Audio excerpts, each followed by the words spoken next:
Hi, I'm Dan McFadyen, Managing Director of Edalex. I'm very thrilled to be here today with Lyndon Blanchard.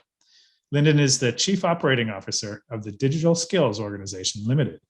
And Lyndon also you bring a number of years of experience working in both government and industry.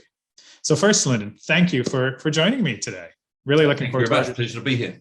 Yeah, great. Look, let's kick off with some information about DSO. It seems like a really interesting organization. So can you tell me about it and your mission? It is. It's exciting times for us. The DSO is one of three skills organisation pilots that were formed of the results of several reviews, but the primary one being the Joyce report, which identified that vocational educational training needed some improvement to be able to deliver in the modern age. There are three SOs, skills organisations. There's mining, health services, and our one, which is the digital skills organisation. We've been given the task as a private company, sort of at arm's reach from government. So to enable, initiatives and innovations in the digital training area based around vocational education training or VET, to try and keep pace with the rapid changing environment that digital skilling is having at the moment. It's a big challenge. It changes all the time, and the more traditional systems are not keeping up. So our role is to find a new way of delivering these digital skills based on keeping what's good, because we learn a lot over time, and there's a lot of really good stuff happening out there. And then bringing in the things that make it more agile, more flexible, and more fit for purpose. Fantastic. Yeah, it sounds interesting. I've seen statistics that currently 87% of Australian jobs are requiring digital literacy. So clearly there's an imperative there. Yes. How important do you see those digital skills are to building a successful economy? I think it's foundational. At the moment, digital affects everybody in every way. Probably with the invent of G3 and the Internet of Things and smartphones, it affects everybody every day. I'd be surprised if there's anything more than a small handful of people that don't touch digital, multiple times a day. So it reaches into our home life, it reaches into our recreation, and it's major impacts on our workplace and economy. The digital expansion is called the fourth industrial revolution, the information age. There's very few workplaces these days that either aren't using digital or should be using digital. Excellent. And so what happens if we don't have those right skills in the workforce? What's the impact on the, I suppose, on the companies, but also on the individuals? I think we'll fall behind. The Australian economy needs to be digitally enabled. It currently is. It's moving forward, but as is evidenced by the large numbers of digital skills gaps in particular, the businesses are crying out for more digital skills because that's the way of the future. In the short to mid term. Right. Makes sense. One thing that I was struck by, I thought during a recent DSO showcase, was that pre-COVID we heard so much around the dangers of automation and AI, that they were going to eliminate millions of jobs around the world, and what we're hearing more so now is really that the demand, that pull from the employers, so that pull and demand for digital skills, as you were saying, rather than a push from the loss of jobs. So are we seeing a bit of a silver lining, if you will, from the pandemic, that we're all forced into this digital? To a point, but I think it's more an aggregation of a lot of circumstances which bring us to where we are today. The digital revolution's been happening for a long time. The impact of better internet communications and the like, both mobile and fixed, are playing to that. Just the development of where the Internet of Things is, You know, like I said, everything has a digital component to it, even the light switch that may or may not turn off as we're talking, as I say the wrong word to my automatic housemate. You know, like I said, it's everywhere.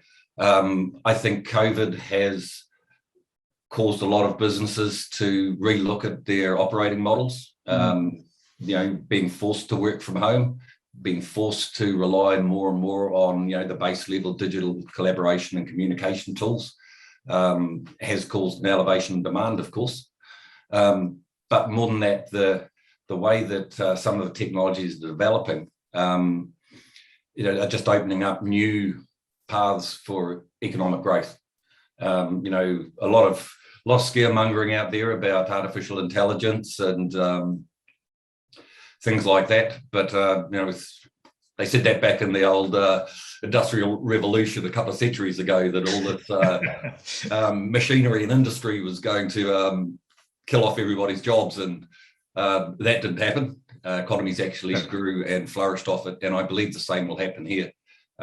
Artificial intelligence is a tool, like any tool, can be used and misused, but it can do some amazing stuff. The advances in health, where they've been able to access huge amounts of information, and the predictive capability of AI, you know, is saving lives that wouldn't have been saved 10 years ago. So the positivity from what it can do is awesome.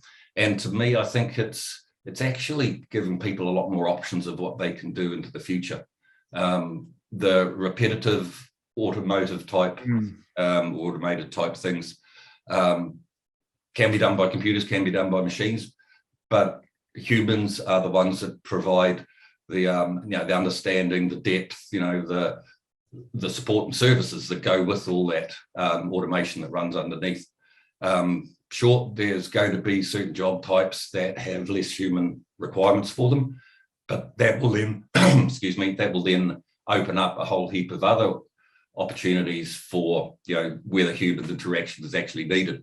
And I think that's where the criticality of what we're doing in relation to, you know, accelerating digital skills uplift, to be able to, you know, have that environment where people understand what digital is, they're not scared by it, they have easy access to be able to, you know, career change or start paths of digital careers. You know, the understanding that digital is no longer for, you know, the high STEM, high intellect people who've done multiple years in university and the like. In a lot of cases, it's very much like your traditional, you know, apprenticeship trade type careers. You can start off in digital with limited schooling, limited formal tech training, and you can grow through that and have an exceptionally successful career. Part of that, and it's part of the work that we're doing, is to try and simplify the understanding of what we call skills transferability. It's how can you match people who may have no knowledge, no technical or formal education in digital, but because of your innate skills, because of the skills you've already developed over potentially a lifetime of another career, you can use that ability to rapidly transfer into a specific field of digital, because you already know how to do it.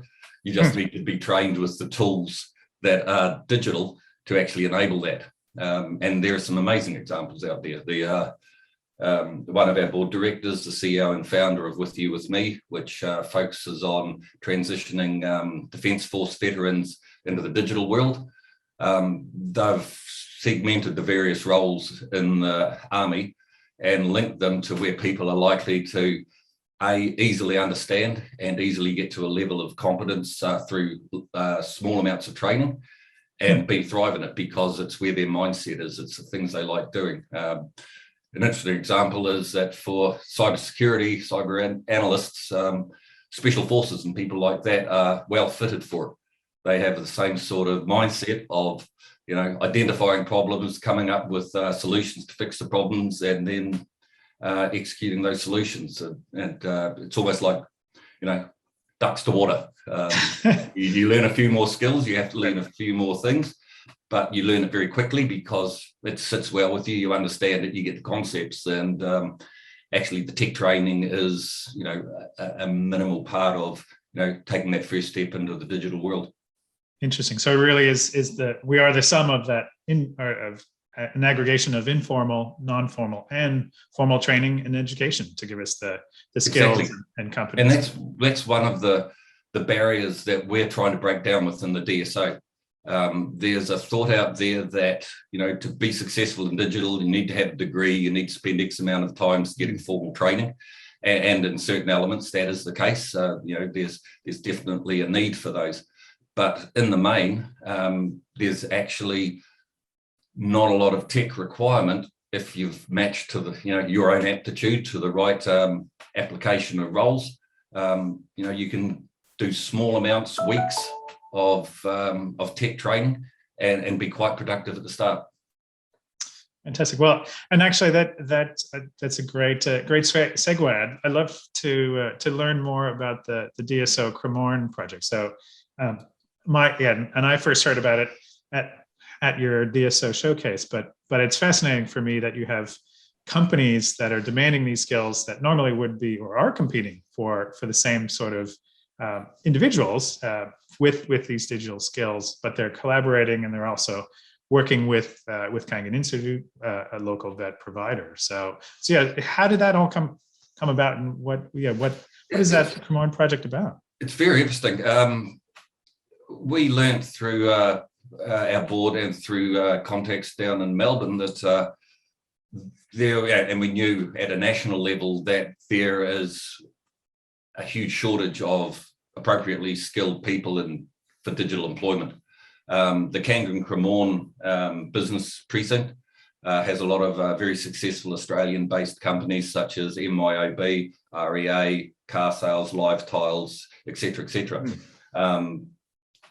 They call themselves frenemies in that they work somewhat closely together, but in the employee, the skills talent pools, they are currently forced to poach off each other recklessly. So they identified the problem. Kangan TAFE is situated geographically right in the middle of that tech hub. They identified the problem and realised that the more traditional methods of delivering training wasn't working because it takes too much time. It's too broad in nature, not specifically fit for purpose. And because of its size, it struggles to keep up with the changing technology. So we got in touch with Kangan. We offered the DSO skills development model, which has a slightly different focus on how training is delivered. It's very much skills based and it's very much employer led. So through a process of sort of analysing and designing, we're engaging with the various businesses to understand exactly what their skills needs are. Again, digital is slightly different because it's utilised in different ways in different contexts. In some high-tech industries, a data analyst has a very specific skill set requirement and a very specific progression up the paths of proficiency. However, in lots of other environments, digital is used in different ways. In retail, for instance, a regional sales manager will need to understand a little bit about data analytics because they need to understand their sales, the trends, what's working, what's not working, that kind of thing. They probably need to know a little bit of UX UI because they need to understand how, with the online aspects of their trading, how can they best impact and reach the customers that they have analysed want their stuff from their data analytics. So, they don't need to be super experts at data analytics, but understanding the base tools, the concepts, how to translate information into insights that improve the business are critical skills. And if you're still floundering around chopping and changing individual spreadsheets on Excel, you're not making the most of the capability that digital has.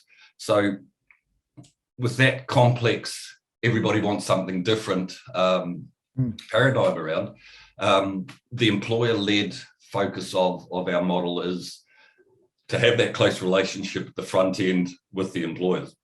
Overall, we believe that local problems need local solutions.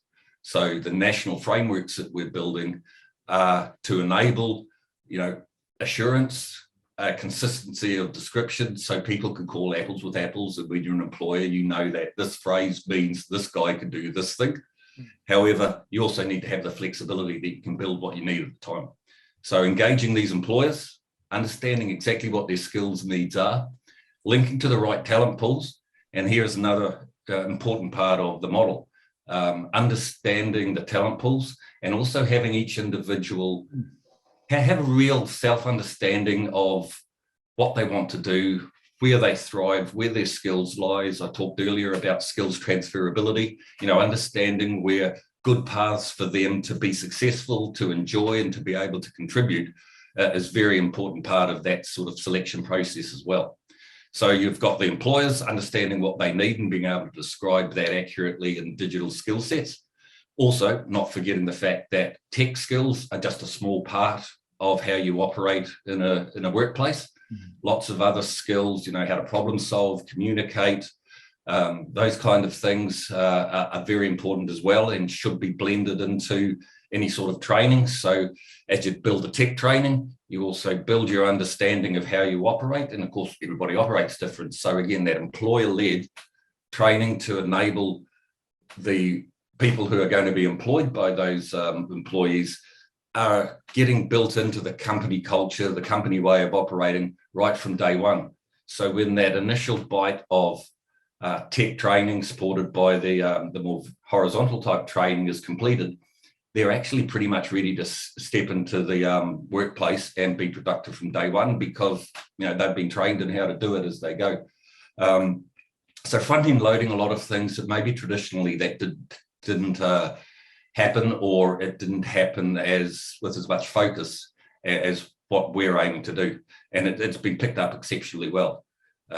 Small bite-sized training just in time is far more efficient than a 9-month training course where you've forgotten most of the things you've learned until you're refreshed about it later on. So get what you need, practice it on the job, have that mentorship, the support from within the organization, within the businesses to develop their workforce, come back, do some more institutionalized type training for another small bite to increase your skills, and you keep moving down the ultimate pathway, which we call lifelong learning, which means you're always learning, you're always updating, and you're able to actually path your way as you wish. And that also enables the businesses to path their skills development within their organization to make sure their workforce has the right capability. Fantastic. Look, I want to pull on that thread of skills a little bit more. So in July, Edalex commissions market research of more than 1,000 post-secondary graduates. And one of the very interesting findings of that research was that only 33%, so slightly less than a third of the respondents, felt comfortable voicing their skills during their first job search. Does that surprise you? And yeah, what do you think the meaning and relevance of that, and especially in a digital world? Not really. First of all, to some degree, digital still remains a bit of a dark art. It's lots of weird words, weird concepts, that kind of thing that to some degree builds a bit of a wall of mystique around it. We're trying to break down that wall because in most cases, digital is actually not that technically difficult at all. It's no different than a lot of other trades and professions around. The fact that also a lot of the current qualifications that are around in digital are quite broad and are difficult to pinpoint down to specifics also makes it difficult to put across. And the fact that when you're just starting, you don't have any experience on the job, it's very hard to say, yeah, okay, I've got a credential that says I'm an Agile Scrum Master. So I'm certified as a Scrum Master, but have I actually ever mastered any Scrums? You don't know. And then if there's not a lot of point in talking about tech skills if you can't convince of employment. And again, one of the strengths of our model, based around a sort of a general work integrated learning approach, is you get your experience as you're getting your training and within the organization that's going to employ you. And I think that's very, very powerful. The other side of that coin is also with our model, in the majority of cases, we would like to see that the talent, the employers or students and the employers have already made an agreement before training commences that there will be either employment during in the form of some form of traineeship, apprenticeship, or that kind of thing, or at the end of the training, they will be guaranteed employment subject to satisfactory completion of the training. And again, that's pretty powerful. That's applies a whole heap of efficiencies into the system. At the moment, I decide to go away and do some courses that I think might be good for my upskilling. And then I go out into the real world and tout my skills until someone employs me. I might have picked the wrong skill sets. They might not be in demand. They might not suit me because I haven't really had a detailed understanding of what my personal characteristics suit towards. This process, it gets all that stuff out of the way before people commit to periods of training, periods of time down a specific speciality that they actually might find later on they don't enjoy. Hopefully this actually removes some of those issues and provides that motivation to help. We've already done the handshake with the employer. We understand the cultural fit. We understand this is going to be a cool place to work in. And the employer knows that when they finish that period of training, whatever it may be, which again, work integrated learning, so it's backed up with on-the-job examples, on-the-job training, those kind of things. They know they're going to get an employee that's fit for purpose from day one. Makes a lot of sense, and certainly we're seeing from our market research and other studies reveal that the majority of individuals are really focusing on skills-based. You're looking ahead to skills-based training and alternative credentials. I think it's almost essential in digital. No doubt some people will argue, but the way I see digital employed across the workforce is, like I said before, it's everywhere. But the way it's employed and the skills that you need are different. The most obvious things are some organizations use Microsoft, some use Oracle, some use whatever. If you don't have certifications or credentials linking to those specific tools, then it's not necessarily a barrier to entry, but it just identifies that, you know how to use Microsoft. We want you to know how to use Oracle. We know we're going to have to spend a little bit of time cross-training you from one system to another. And that kind of thing's important. Right. Well, and ultimately it does come down to giving employees an opportunity for growth. So if you find the perfect prospect and they tick every single box for you, well, why would they come if they're not going to be growing, if they're not going to be developing along the lines, as you said earlier, Lyndon, around lifelong learning and that constant dipping your toe into exactly both formal and non-formal learning. And one of the strengths of digital careers is that it probably enables pivoting throughout your career much more than some others. As I said, the digital skills can be utilized in a whole different range of areas. And if you want to change your sort of type of business that you tend to work in to something else, you'll find that lots of those skills are still relevant and applicable in completely different environments. So it gives you a whole heap of flexibility once you've started and taken those first few steps. Makes sense. Pivoted, and you use the word pivot. I'll pivot us slightly, but obviously still focused on digital skills. But to the question of personalized evidence and how the importance of that, and how does someone prove that they to an employer that they have these skills?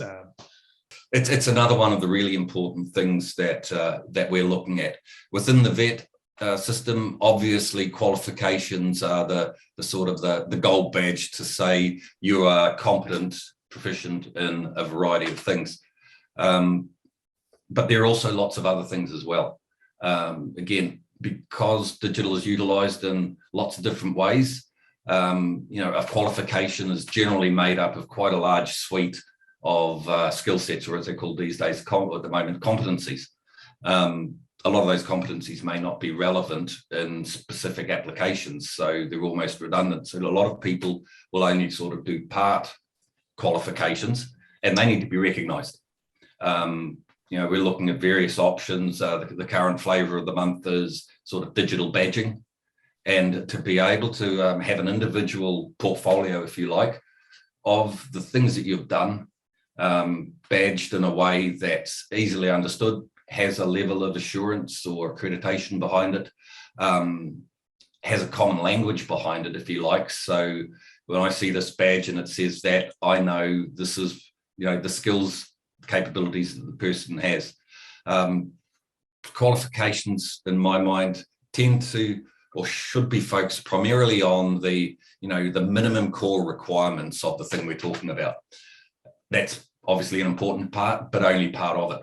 And then we have what wraps around the individual to make them a whole employee. You've got those vendor certifications I talked about, potentially micro credentials from potentially completely unrelated to digital skill sets, but you might have to have a degree of understanding of business management to be able to employ the digital skills that you have. So you might have not full qualifications, you might not have an MBA, but you might be able to pick up micro credentials out of the MBA, which proves that you have a knowledge and a competence and an understanding of how all these things tie together. So you've got that sort of, if you want to call it a digital passport that you own, that has a description of the skills that you've generated and the like. And it's something I know I'm preaching to the converted here, but the next steps is then having that validation of the proficiency of the person applying those skills in the workplace. As I said before, anybody can go and do a course, get a badge that certifies them in something, but can they actually apply that in the workforce? And I think that's where that next step that ties into lifelong learning, your own digital passport, where the validation of someone's experiences are just as important as what their skills developed through training. Again, digital is a marvelous example of that. The amount of highly successful CEO and founders who haven't got university degrees, who potentially dropped out early, but because they had a passion, they learnt by themselves, they learnt by doing, not by learning, so to speak, right. And became very successful. And digital's just set up for that. There is a huge place for institutionalized training, and people should not shy away from that. But there's also how to harness those technical skills in different work environments that are not, of course, that's life experience and just personal aptitude. And yeah, agreed, totally agreed. And ultimately, these skills passports have to provide that framework, a framework or a range of frameworks that provide context and as you said, give some sense to the proficiency. Is it and a validation? Right. There can be certain things that don't particularly need validation. They're just expressions of past experiences and that kind of thing. But others need a more national level assurance benchmark, so people can understand that this is an apple and that's an apple. Right, makes sense. Let's talk a little bit about equity and how do we ensure that we're bringing everyone, again, referring back to that stat of 87% of jobs today requiring digital skills. We know that's only going to increase. So how do we ensure that we're bringing everyone along and giving the entire Australian population an opportunity to make sure that that they don't miss this digital boat? I sound a bit like a broken record because again, digital is perfect for this. Digital has the ability to be employed across everybody. Anybody can competently use digital tools and that kind of thing, regardless of who they are, where they come from, what their strengths, regardless. If they have the right amount of understanding, if people can gain support and tools which demystify the digital world and actually put things simply to people to give them informed choices of where they go, You can work remotely. You can be in the, a little bit past the middle of nowhere. And as long as you've got some form of internet connection, you can be as productive as if you were sitting in the middle of New York. So it's the range of opportunities for everybody in digital is almost endless. Interesting. Yeah, well, look, you've shared so much about today and your work today at DSO. I'm going to ask you to gaze into your crystal ball, Lyndon, and predict the future. Well, at least part of the future. I mean, if we look 2-3 years down the road, where do you see digital skilling? At that point, what should we be hoping for, and what should we be looking out for potentially? Well, what I'm hoping is that the